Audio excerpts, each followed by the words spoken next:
दोस्तों, वीडियो को लाइक और चैनल को सब्सक्राइब कर लें। हीरापुर हीरापुर गांव मुख्य नदी के किनारे बसा था। हरियाली, खेत और शांत वातावरण से भरा ये गांव बाहर से बहुत सुखी लगता था। लेकिन इसी गांव में दो युवा रहते थे, रघु और माधव, जिनकी सोच और जीवन शैली एक दूसरे से बिल्कुल अलग थी। रघु गांव के सबसे धनी किसान रामलाल का इकलौता बेटा था। उसके पास खूब जमीन थी, पक्का मकान था और खेती का पूरा काम संभालने के लिए कई मजदूर थे।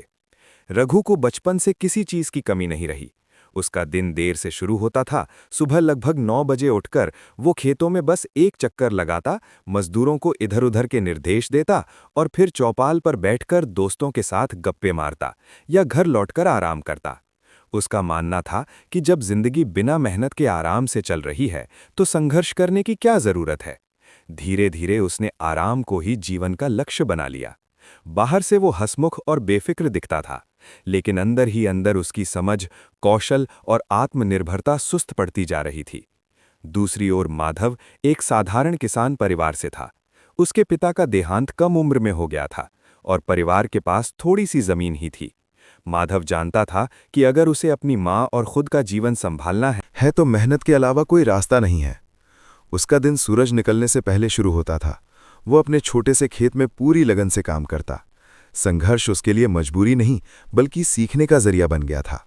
वो समझ गया था कि केवल शारीरिक मेहनत काफ़ी नहीं है, इसलिए खाली समय में पुरानी किताबें पढ़कर ज्ञान बढ़ाता रहता था। उसका सपना था कि किसी दिन गांव के लिए एक नहर बनवाएगा ताकि हर किसान को पानी मिल सके। कुछ सालों तक दोनों की जिंदगी अपने अपने रास्ते पर चलती रही। रघु अपने आराम में डूबा रहा और माधव अपने संघर्ष में आगे बढ़ता रहा। तभी अचानक गांव में भीषण सूखा पड़ गया। नदी का जलस्तर इतना नीचे चला गया कि खेतों की सिंचाई लगभग बंद हो गई। सबसे पहले संकट रघु के खेतों पर आया। उसने कभी खेती की बारीकियों को खुद नहीं समझा था और पूरी तरह मजदूरों पर निर्भर रहा था। पानी की कमी होते ही मजदूर गांव छोड़कर चले गए। रघु के पास ना कोई अनुभव था, ना कोई योजना। उसने आराम के दिनों में कभी भविष्य की चिंता नहीं की थी, ना ही बचत की थी। अब उसका पक्का मकान और जमीनें उसे पानी नहीं दे पा रही थीं। धीरे धीरे उसकी जमा पूंजी खत्म होने लगी और उसे लोगों से उधार लेना पड़ा। जिस आराम को वो जीवन समझता था, वही उसे अंदर से खोखला कर चुका था। माधव के खेत भी सूखे, लेकिन उसका संघर्ष अब काम आने लगा। उसने किताबों और अनुभव से सीखा था कि सूखे में कौन सी फसलें कम पानी में उगाई जा सकती हैं। उसने समय रहते अपनी फसलें बदल दीं। वर्षों की मेहनत और ईमानदारी के कारण गांव वाले उस पर भरोसा करते थे। माधव ने कुछ मेहनती युवाओं को साथ लिया और अपने ज्ञान का उपयोग करके एक छोटी जल संचयन व्यवस्था तैयार की। इससे पीने के लिए और सीमित सिंचाई के लिए थोड़ा बहुत पानी मिलने लगा। माधव ने न केवल अपने खेत बचाए बल्कि पूरे गांव को एक रास्ता दिखाया। सूखा समाप्त होने के बाद हीरापुर की तस्वीर बदल चुकी थी। रघु को अपनी गलती का एहसास हुआ।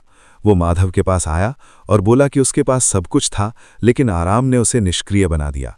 उसने कभी मेहनत करना और समस्याओं का सामना करना नहीं सीखा। आज उसके पास जमीन तो है, लेकिन उसे उपजाऊ बनाने की ताकत नहीं बची। माधव ने शांत स्वर में उत्तर दिया कि संघर्ष ही जीवन का असली गुरु होता है। आराम से चीजें मिल सकती हैं, लेकिन उन्हें संभालने की क्षमता केवल संघर्ष से आती है। जिसने धूप में चलना सीख लिया, वही छांव का असली मूल्य समझ पाता है। बाद में माधव ने गांव की अगुवाई की और सरकारी योजनाओं की मदद से एक बड़ी नहर बनवाई, जो उसका वर्षों पुराना सपना था। रघु ने भी अपनी बची हुई जमीन पर माधव के साथ मिलकर मेहनत करना शुरू किया। अब उसने समझ लिया था कि सच्चा सुकून बिना मेहनत के नहीं, बल्कि संघर्ष के बाद ही मिलता है।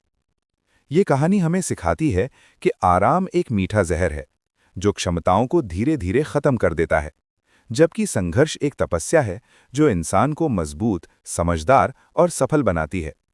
जीवन का असली सुख उसी आराम में है जो संघर्ष के बाद मिलता है, न कि उस आराम में जो बिना प्रयास के मिल जाए।